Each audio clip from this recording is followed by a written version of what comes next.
2009. Night falls early in the Philippines. This is the Agusan Marsh, home to thousands of crocodiles. Nighttime hunters that share the marsh with people. Two young girls are on their way home from school.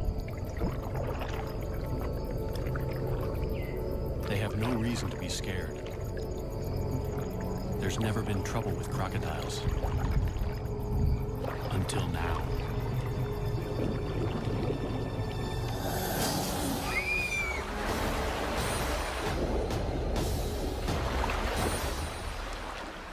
Only one girl survives.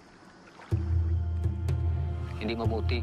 Noong unang araw, We used to see them, but they didn't attack anybody. Hindi kanya. Attacking people, that's recent. Ngayon lang yung nangyari na mayroong inatake. Something has changed in the Agusan Marsh. A crocodile has gone rogue. And those who've lived to tell the tale say it's an absolute giant. A 6-meter monster, unlike anything ever seen in the swamp before. And they want it caught.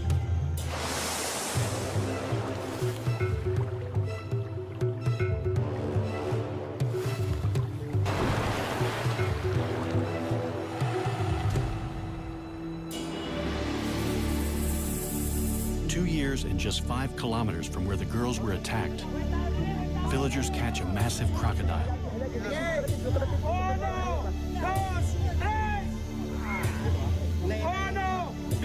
They hope it's the killer.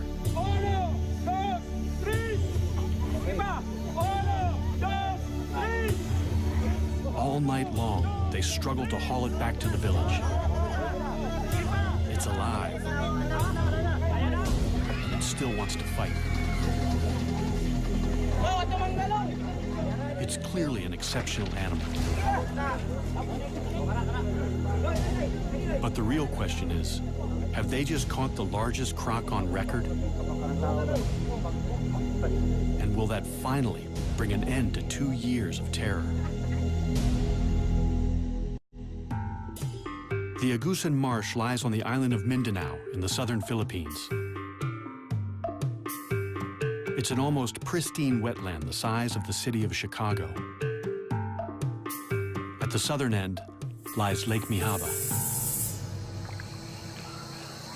The enormous network of lakes, rivers, and marshland is an ideal habitat for crocodiles. People live here for the same reason as the crocs. The fishing is good. Some build their houses floating right on the water.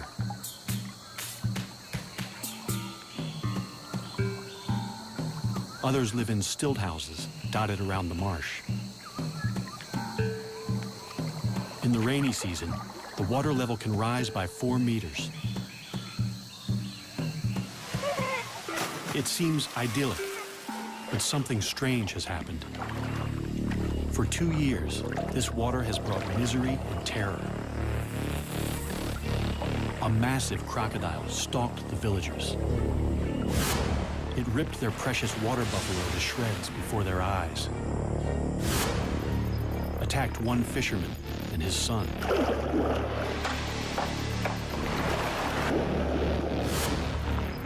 And snatched another man from his boat to eat him alive. But it all started with the attack on the schoolgirls on Lake Mihaba, in the heart of the marsh.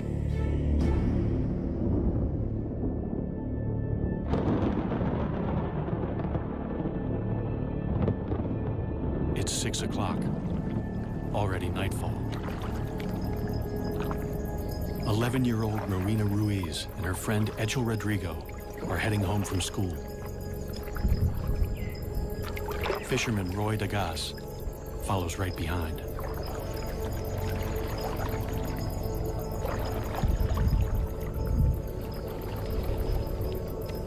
None of them knows that they're being watched by a crocodile about to start a killing spree.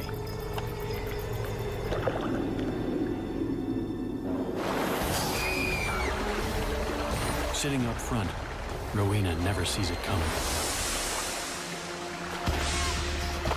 Roy saves Etchel from what looks like a monstrous crocodile. But Rowena is decapitated. Seeing her head in the crocodile's mouth was disgusting. Later on, we found her body covered with banana leaves. It was really smelling bad. Rowena's dugout canoe still bears the scars of the attack. This is Rowena's boat, and these are the bite marks left by the crocodile. Here, here, and here. What kind of monster can bite through solid wood? The culprit is a saltwater crocodile, or salty. They're the largest of all living crocodilians, typically reaching 4 to 5.5 meters. Salties prefer freshwater, but can live in the sea because they're able to excrete salt through special glands. They've spread thousands of kilometers across the ocean to colonize lands from India to Australia. Salties have been hunted to the brink of extinction in much of Southeast Asia for their fashionable and highly sought-after hides. They also have the strongest bite of any animal.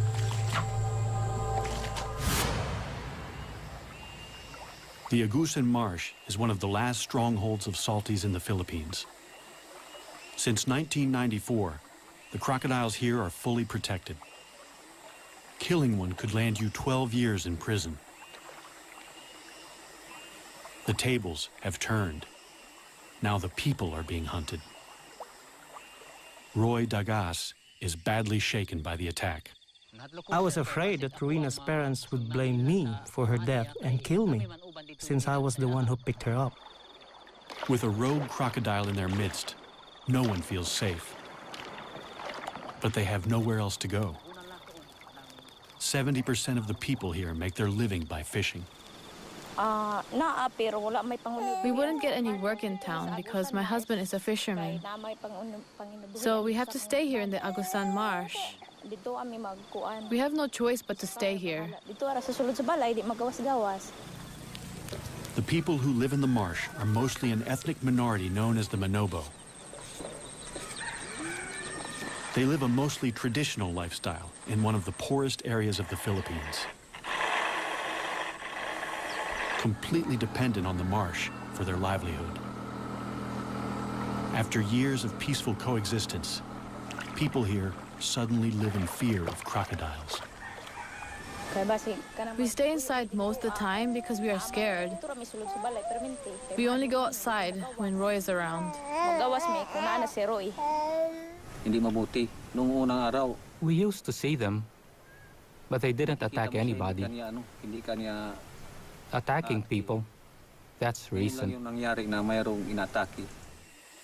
Because the crocodiles are strictly protected, the villagers can't hunt the croc down until the government issues a permit. Meanwhile, children go to school, and the men still have to go out fishing to feed their families.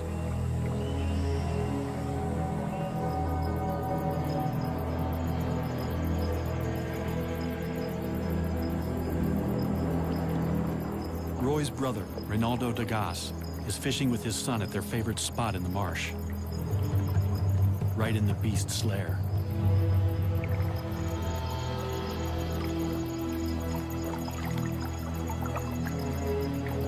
Fishing from the low-sided canoe, they're sitting ducks when the monster croc attacks. The pair fights back. I hit it on the side of its head with my paddle. Then it bit the side of the boat. It was very close. They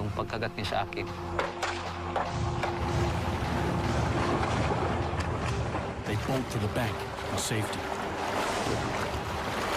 Reynaldo cheats death, one of the few who live to tell the tale.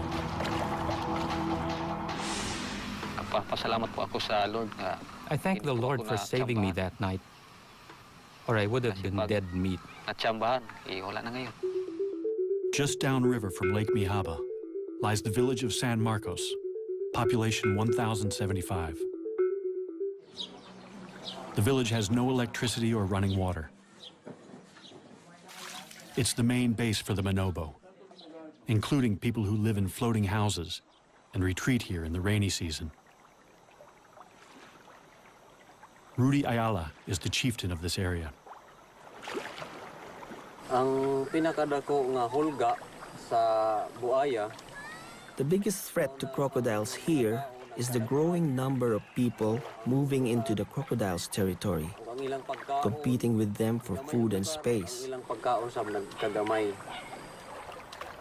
Competition for fish in the lake could be causing the big croc to seek out new food.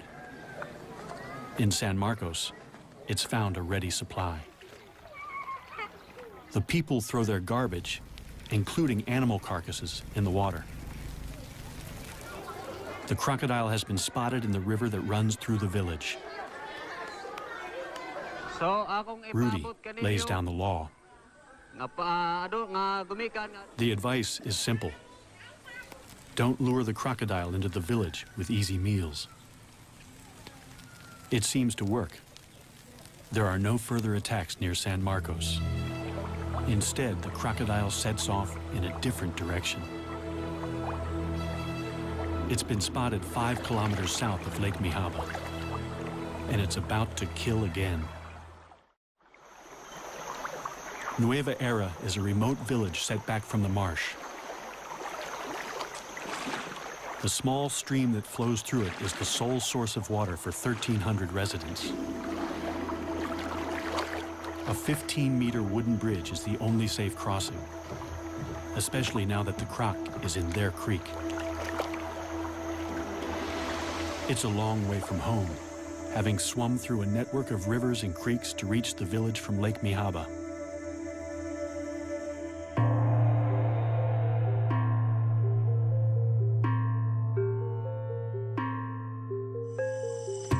Local farmer Daniel Oxtero has already worked a full day on the land. After dinner, he has to go out fishing, working a double shift to feed a wife and 7 children. He doesn't go far. Fishing near the bridge, he's within earshot of his younger sister. Daisy's house overlooks the creek.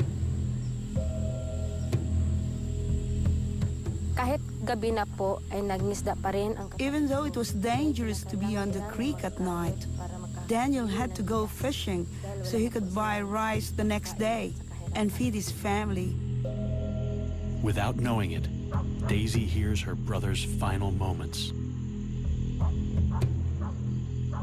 The night that Daniel disappeared, at about 9 p.m., it was dead quiet in the village. I felt like I was the only one awake. Then the dog started to bark angrily.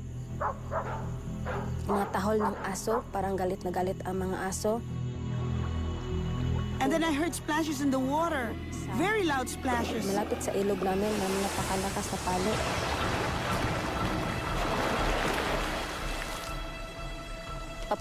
was terrified, so I went to bed.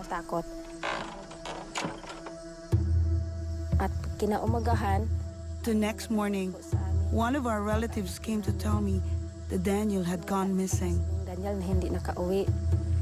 Despite repeated attempts to find his body, all that was ever found of Daniel was his boat and his hat. This picture is the only memory we have of Daniel, because just before he was killed, his house burned down and everything he owned was destroyed.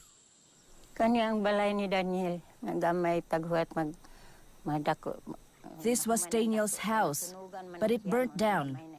He was building another one when he went missing. Daniel's family lost a provider and a much-loved father and son. Of course I miss him. He's my son. Perhaps it was fate. He was a fisherman, and maybe this is a fisherman's fate. The fate of Daniel's killer is also sealed. The government in Manila has finally issued a permit to hunt down the rogue crocodile. As long as it's taken alive. There's only one man for the job. Croc legend Ronnie Sumiller has been hunting nuisance crocodiles for 20 years. This will be his most dangerous mission yet. Members of Daniel's family are eager to show Ronnie to where the attack happened.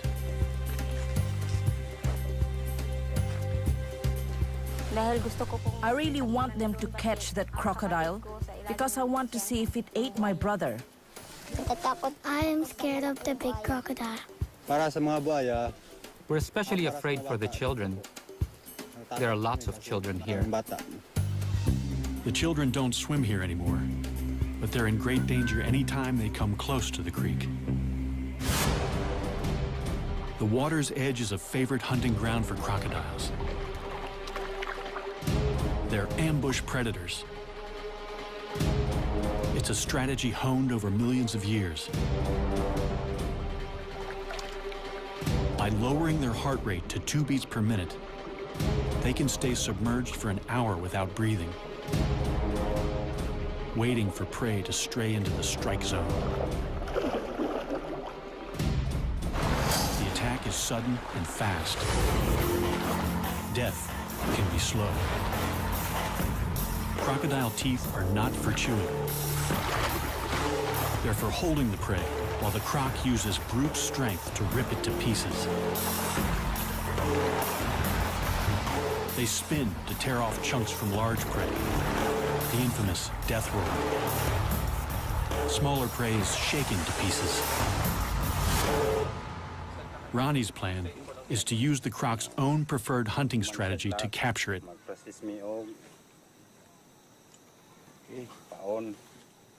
A morsel of chicken suspended just above the water is an irresistible lure. So that's the principle. When it is grabbed by the crocodile, the crocodile will run away and this will close down. This will catch the upper jaw. In Ronnie's experience, a snare is least likely to injure a crocodile. Bubo siguro yung kwanlong. Bubo. So this is a hard job. Because we have to make sure that it's we have to capture it alive. Ronnie posts a sentry in a nearby treehouse. Now, it's a waiting game.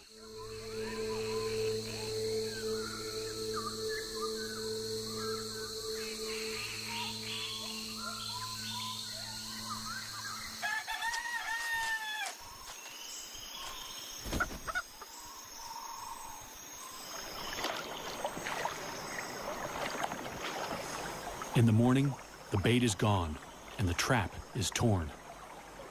A crocodile has done the impossible, snapped the steel cable, and escaped. The cable snapped. I think we're dealing with a much bigger crocodile than we expected. Ronnie sets more traps.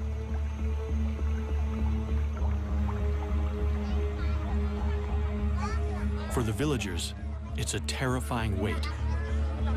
They find trap after trap in shreds. The croc must be huge. 3 weeks later, a trap finally holds.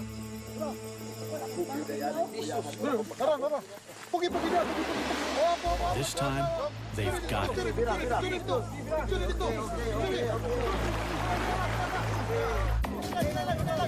Several dozen men strain in a tug-of-war with a powerful crocodile on the end of their line. The beast is so heavy and so powerful that it takes several hours to haul it in. It's clearly no ordinary crocodile. But it's only when they finally land it that they realize exactly what they're up against. It's immense.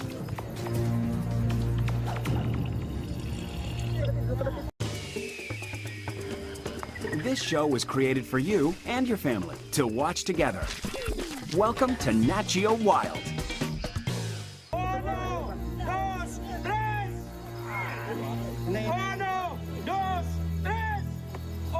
60 people work all night to drag the beast a kilometer and a half back to the village.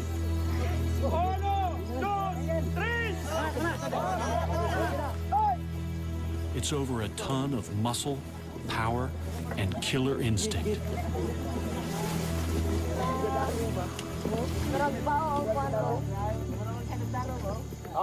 As word spreads that they've caught the killer, more and more jubilant onlookers flock to the creek.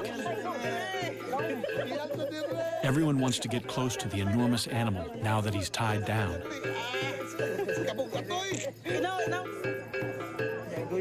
There's plenty of fight left in the croc.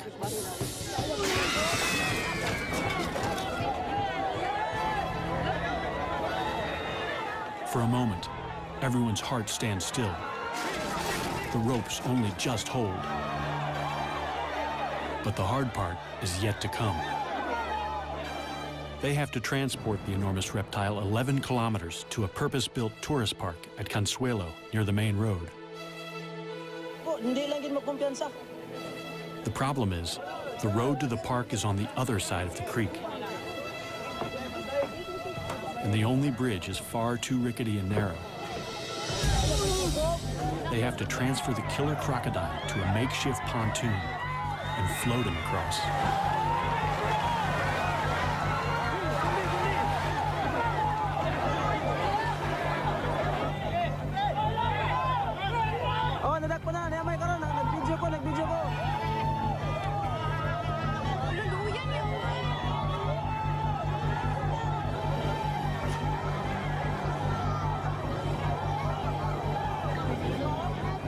Finally, after they struggle for 24 hours, victory.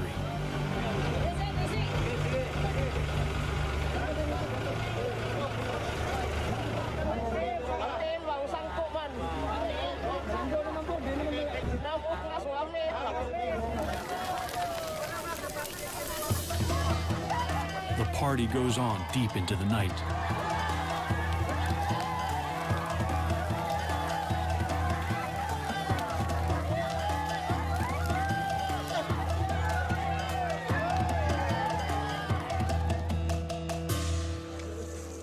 Morning finds the monster the star attraction at the Echo Park. Its pond was initially going to be a swimming pool for children.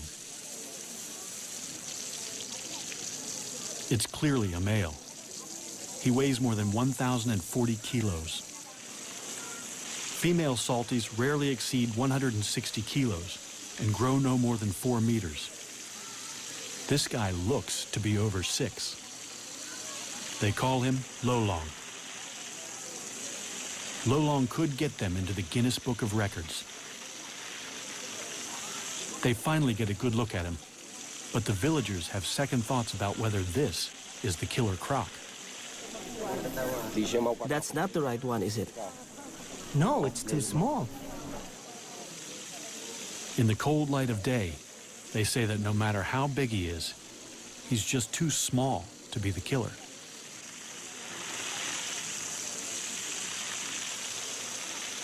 Roy Dagas, who was with Rowena when she died, is certain that this is not the croc he saw that night.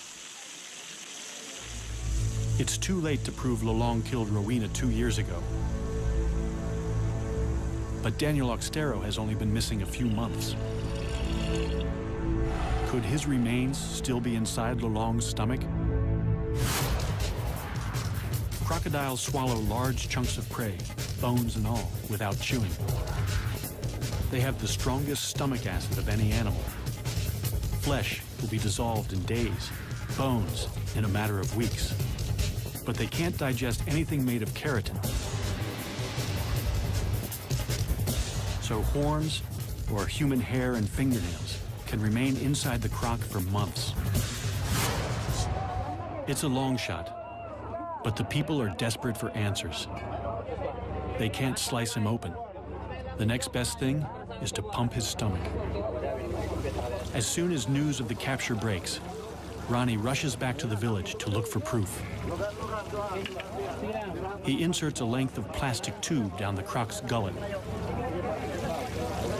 Then he pours bucket after bucket of water into him until the croc vomits violently.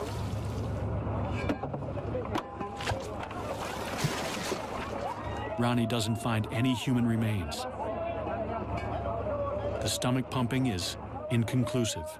It's possible they didn't get everything out, or that Lolong had coughed up a hairball before they caught him. It's also possible that another giant crocodile killed Daniel, and that it's still out there. Life is returning to normal on the island of Mindanao, but it's not safe to go back in the water. Giant crocodile sightings continue even after the capture of the monster croc Lolong. Ronnie Sumiller is called back for duty. I am going back to capture the big crocodile, bigger than Lolong, because the villagers are endangered. Lolong could have taken to the creeks because a more aggressive male chased him out of the lake. It's a frightening prospect.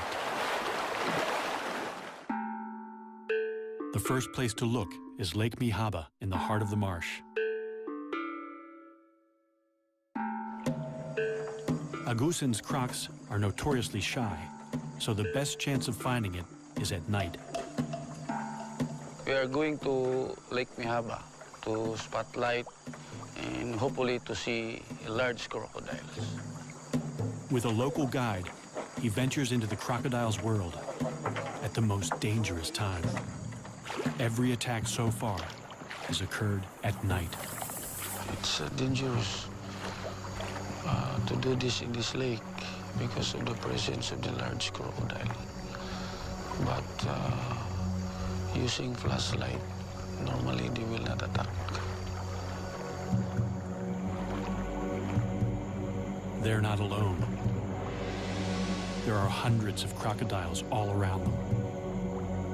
One of them could be the giant killer. In this lake, it could be 2 or 3 large crocodiles. Could be as large as Lolong, maybe 20 feet. They see lots of smaller crocs.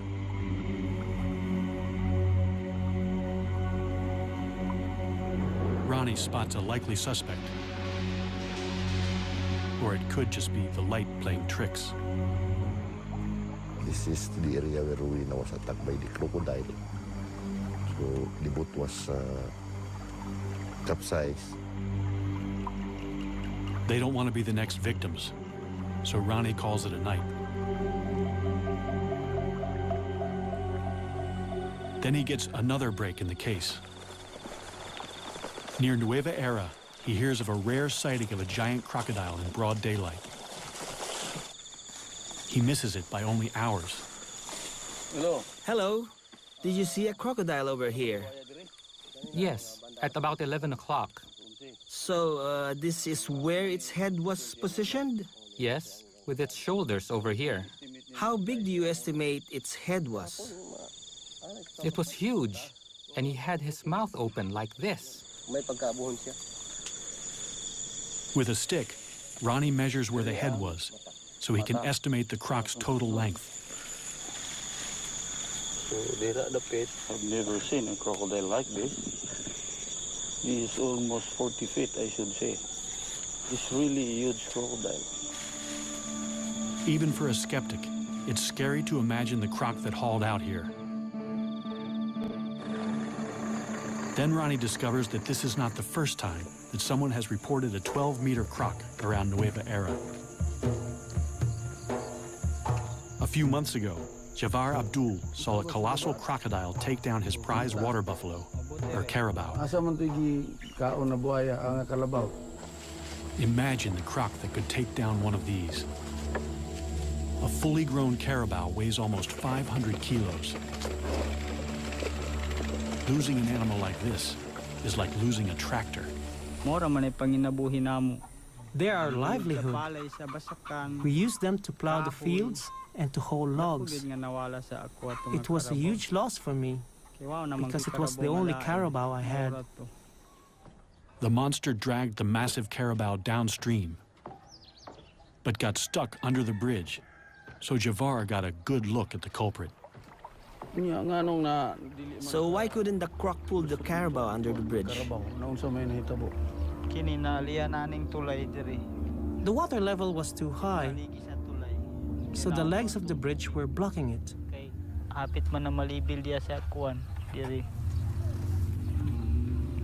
And how many crocodiles were there?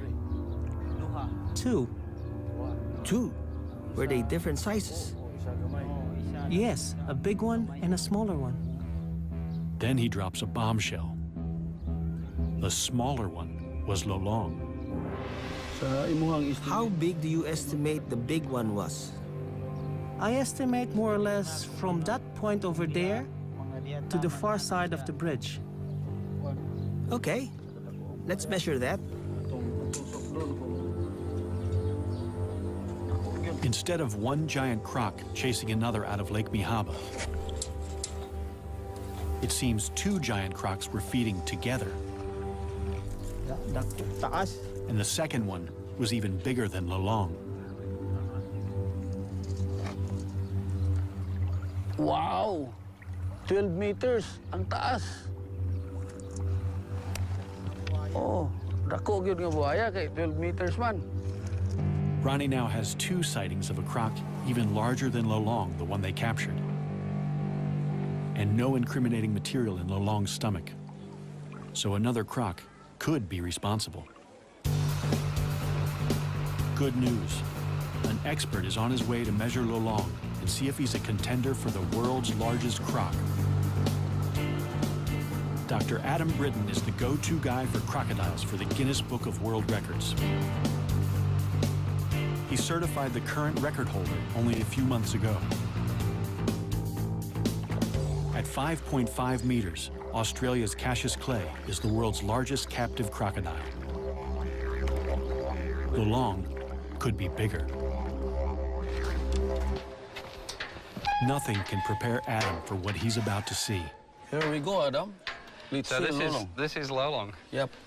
Oh my God. Oh, he's absolutely huge.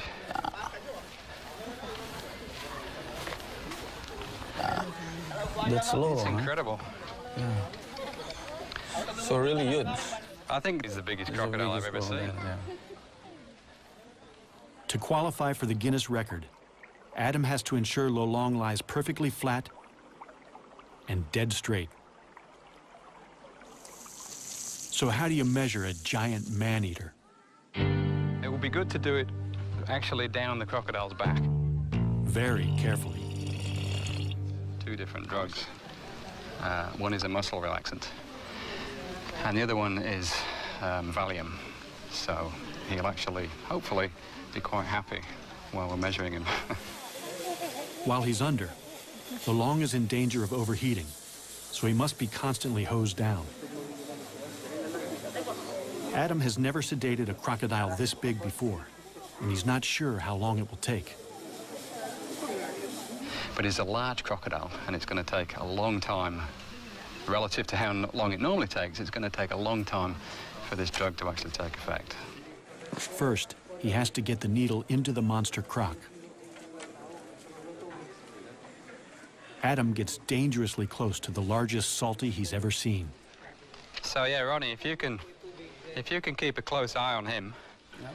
You see, he's got his left legs backwards, so he's still quite relaxed. But look for any signs like he starts to lift himself up or starts to move his head. This is now in a relaxed position. That's he's in a relaxed position right now. Yes, I can get out of the way quite easily, and I'm going to go that way if anything happens. Adam has nerves of steel, but Lolong reminds him who's the boss. He felt that.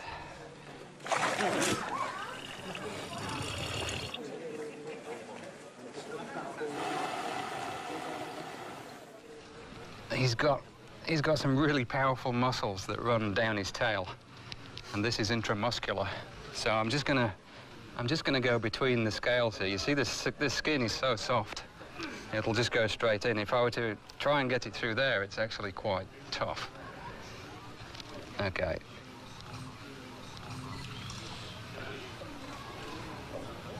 Up. Okay. It's like a big mosquito. Wow, even that bent the needle. That was simply because he moved his tail. So the power of the muscles in the tail bent the needle while it was inside. 30 minutes later, Lolong is still showing no signs of feeling sleepy.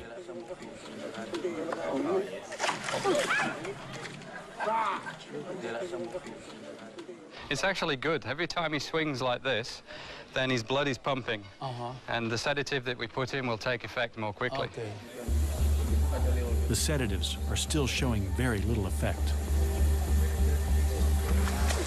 But Adam has drugged Lolong as much as he dares.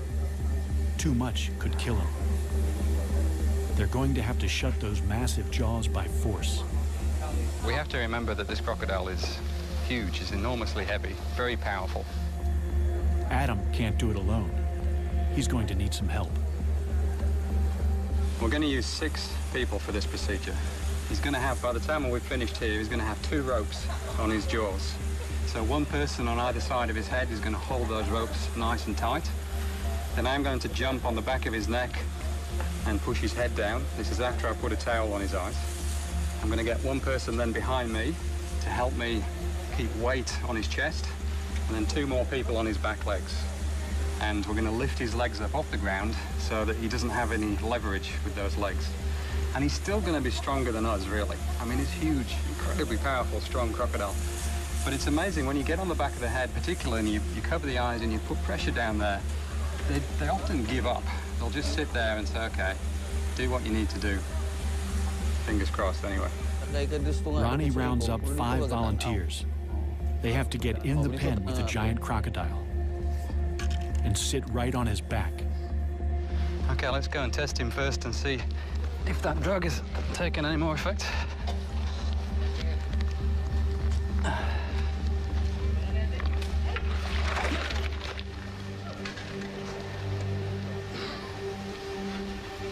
Yeah, just poke him, just touch him gently there. You see the way he tried to flick his head then?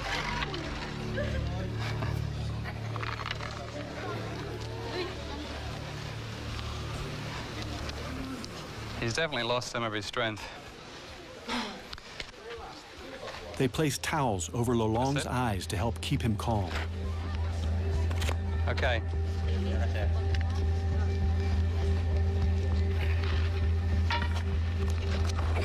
Holy mackerel. Okay, quick, grab his legs. Now we need someone. Okay, everyone on? Someone with the tape now to tape his jaws. It only sticks to itself. One more. That's good. Okay, break him off. Scientists know very little about giant crocodiles. Also, I'll take one off. This is the first time anyone's been able to measure a living croc over 6 meters. Okay, is everyone good? Yep. Okay, good job. I mean, I'm so used to doing this, but everything's scaled up. It's amazing.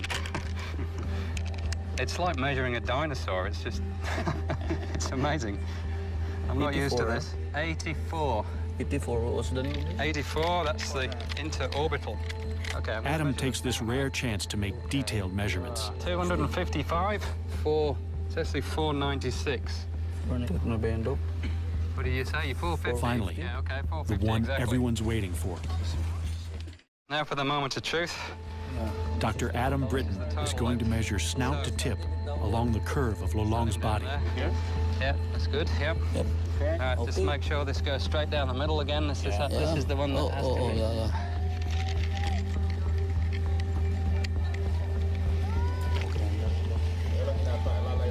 Can I get someone to hold this?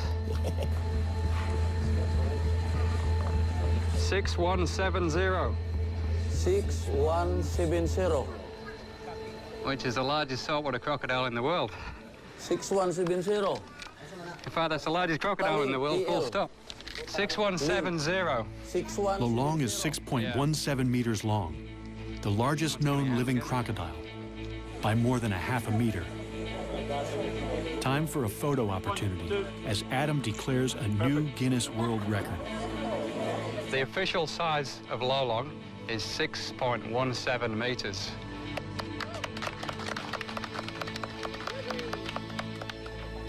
I give him a round of applause for that. That's very impressive.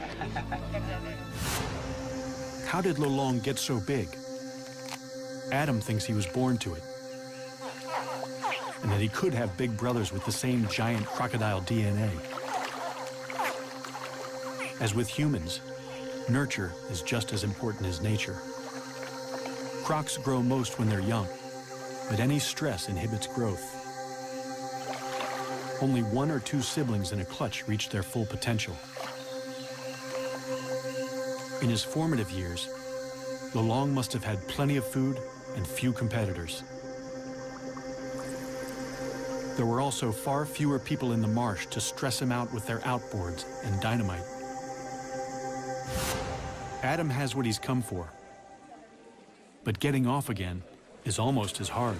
Everyone from the back will go backwards, all the way backwards. Straight up. You last? Yes, yes. And then I will come off and I will take the towel off. So what you need to do now is cut this rope, cut this tape, sorry. Everyone ready to go back? Go, go, go. Go. Backwards. Keep going. Keep going. You too. Yeah. Okay, now you can... While Lolong is still a bit groggy, Adam can't resist the temptation to get his first really close look at the business end of a 6-meter croc. This is probably the most powerful set of jaws in the world, with teeth that'll make a meal of anything unfortunate enough to get too close. One thing that's interesting with these big crocs is the size and the shape of the head varies a lot. Lolong's is quite wide, so it's actually very interesting. He's got all these incredible gnarly ridges all the way down the front of his snout.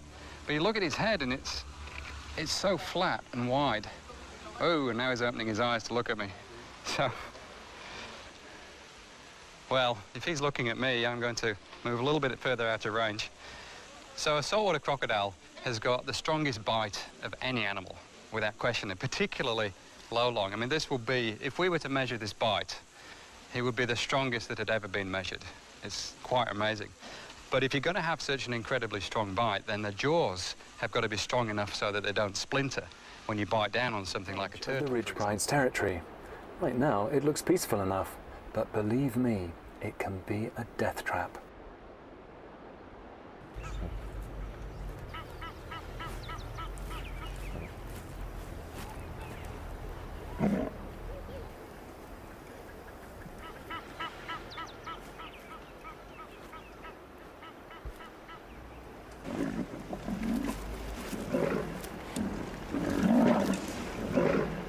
I can't remember the last time I saw something like this. Lions hardly ever attack crocodiles. In fact, normally they give each other a wide berth.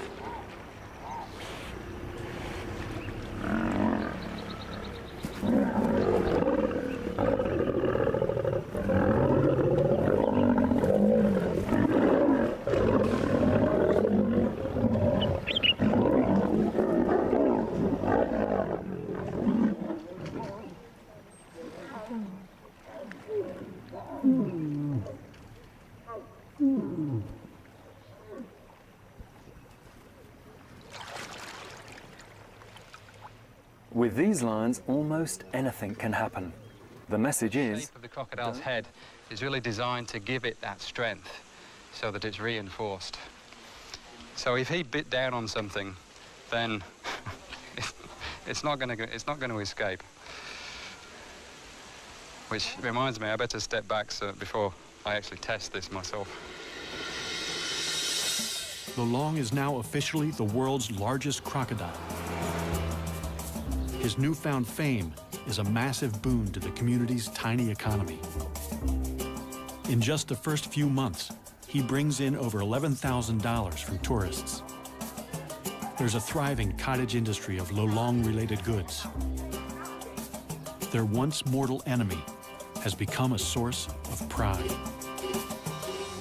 However, there is still no proof that Lolong killed anyone. The attacks probably started because more and more people are moving into the crocodile's territory. crocs are smart. Once they're onto an easy meal ticket, they'll keep coming back. There have been no more deaths since Lolong's capture. Still, the rumors of another giant croc won't go away. And after Adam and Ronnie go home, the people of the Agusan Marsh will still be living with thousands of crocs just meters from their houses. They've caught the world's largest crocodile, and they have a pen ready for his bigger brother. No matter what the experts say, the people believe that the real killer is still out there.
Particularly were very nervous. They would approach the mud hole only to turn and run away in great fright. I could see there were no lions about and asked the guide why they didn't drink. His answer, and this is the lesson, was crocodiles. I knew he must be joking and asked him seriously, what is the problem? The answer again, crocodiles. Nonsense, I said. There are no crocodiles out there. Anyone can see that. He could tell I did not believe him and determined, I suppose, to teach me a lesson. We drove to another location.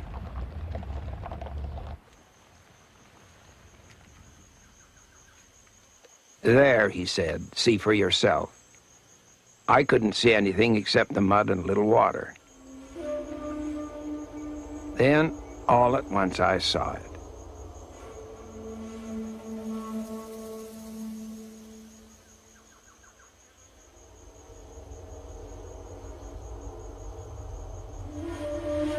A large crocodile settled in the mud, waiting for some unsuspecting animal to get thirsty enough to come and drink.